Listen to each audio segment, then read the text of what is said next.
Have you ever felt like someone in your life, be it a child, a spouse, or a friend, is a locked vault when it comes to sharing their thoughts and feelings? You ask a question, hoping to spark a conversation, and you get crickets, or maybe worse, defensiveness. Whether you're a parent wanting to connect with your child, a partner hoping to deepen intimacy, or just want more meaningful conversations, my next guest is sharing 6 techniques to help us get people to open up without nagging, prying, or pushing them away. Studio 5 relationship contributor Dr. Matt Townsend is joining me to explain. Hi, Matt. How are you, Dalen? This is good. This is a good conversation. I think can go over the wide scope of all of our relationships. Yeah. Here's my question. I feel like it's not hard for me, but why is it so hard for us to open up to people we love? Well, there's probably a thousand reasons, right? But some of them might be just how what they've learned in the past works or doesn't work. Some of it's probably a little fear. Some of it's like not sure. A lot of people don't actually, they have to kind of process out loud, but they might be around people that don't like them to process out loud. So they may not be open to sharing because they don't know the right answer that you want. It could be a variety of reasons, but one thing for everyone to check is, are they not opening up because I'm not making it safe? Oh, okay. Because if you notice they open up with friends, or they open up with dad, or they open up with brothers and sisters, is it because maybe you bring more intensity to the question? Maybe it's because you have more anxiety behind the question. And so you're more fearful about the answer, and so they don't want to play that game. Interesting. So it kind of is looking at yourself. I feel like, especially when you're a parent of teenagers, this seems like a topic of conversation a lot. Why is it always come back to this teen thing? Well, teens are developing, right? And as they're developing, they are also trying to retain independence and not be controlled, yet parents are trying to gather a lot of data in order to create safety. So it might be the tug of war between my freedom, my power to be independently operating, and your need to know. Okay. And it might get in the way. Okay, so you're going to highlight some of the things that we can do to make everyone feel safer in these conversations. First, you say to use statements, not questions. Yeah, a lot of us think if we want information, we go to questions. We learned that in like 4th grade or 3rd grade, right? You go to a question. Yeah. But for a question to be a question, there has to be inflection. Why did you do that? What were you thinking about that? Where have you been? All of those inflections are the same tonal quality as judgment. Interesting. So you might just, because you're simply using a question, you might get judgment out there, and they don't want to be judged. So instead, just try a statement. What does that look like? Hey, you seem quiet. Okay.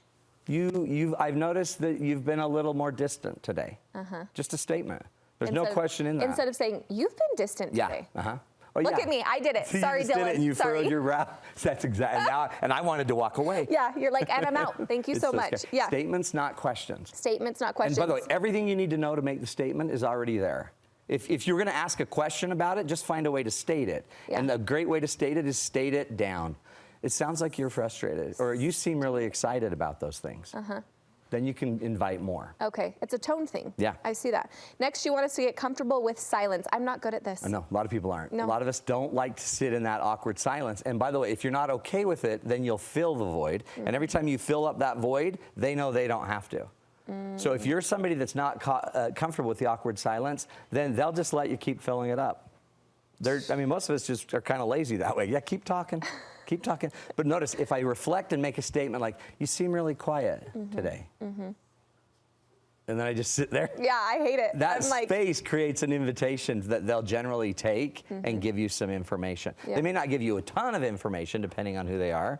But by the way, if I'm also right about what I'm seeing and I let them have the space to say it, then they start to know. That's called validation. Now they know that I'm actually watching. I'm getting them. I'm accurate. Which kind of leads us to our next one. It may help to mirror the emotions of the other person. What does that look like? Well, and so part of mirroring is holding up a mirror so that the person that you're talking to can see what they're saying. So you could mirror the emotion. You sound frustrated. You could mirror the content. It sounds like Mrs. Johnson's taking you for a ride. If that's what they've been talking about, you can take whatever their content is, you can take whatever their emotion is, you can take whatever, you can label the emotion, you could actually put a name on it, like confused. You seem confused about this decision with going with your friends. Which helps them identify what they're feeling a little bit more, or what they're projecting that they may not even know they're projecting. That's exactly right. What is the Columbo technique? Okay. What is Lieutenant this? Columbo. This was in the 70s. There was an inspector that was a police inspector, and if you see that picture of him, you see he's got a little lazy eye. Only he's Matt. totally disheveled. But the Columbo technique is he would go in and he's solving a murder, so nobody wants to open up. Yeah. But what he would do is kind of go in and act confused. He would act like he doesn't understand. Or he'd almost kind of say, you know, I'm not quite good at this, so can I just ask you this? Yeah. And then when they give an answer, he might say, well, how, I don't understand it. How would that tie to this? Yeah. What if as a parent, instead of you being the oracle of all knowledge, all wisdom and all light, what if you just were a little bit more just okay to be not sure? Yeah. And a little confused. A little curious. A little curious. I'm just wondering about it because normally you come in and they're screaming and cheering, and today you're a little down. I'm confused. Yeah. Talk to me. Yeah.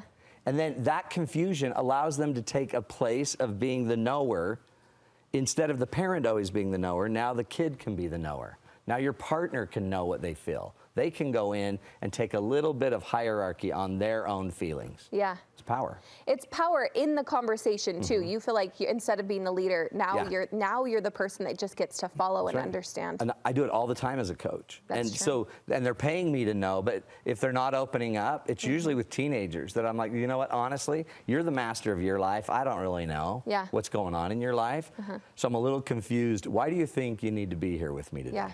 Yeah. And then honestly, they'll just start to, well, my mom thinks this and I think this, and they start to share.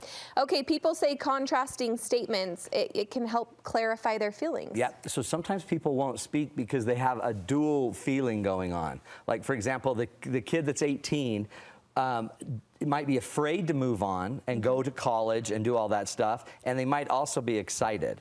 So when you as a mom ask, hey, so tell me what you're planning on doing when we're done this year. Yeah. And if they're like, I don't know, gosh, leave me alone, and they start throwing a fit, just say, you know, I wonder, because I know a lot of your friends are kind of confused right now. They are excited to get out of their parents' house and be free, and yet they're probably a little worried too about having to make the big moves. Yeah. Tell me where you are in that. So by having a contrast, you actually allow the person to react to what you're saying with options, and that might give them some freedom to actually say and give you more data. Oh, it's so power. interesting because it is just about opening up the conversation in ways that make other people feel comfortable, safer, all the things. Matt, so good.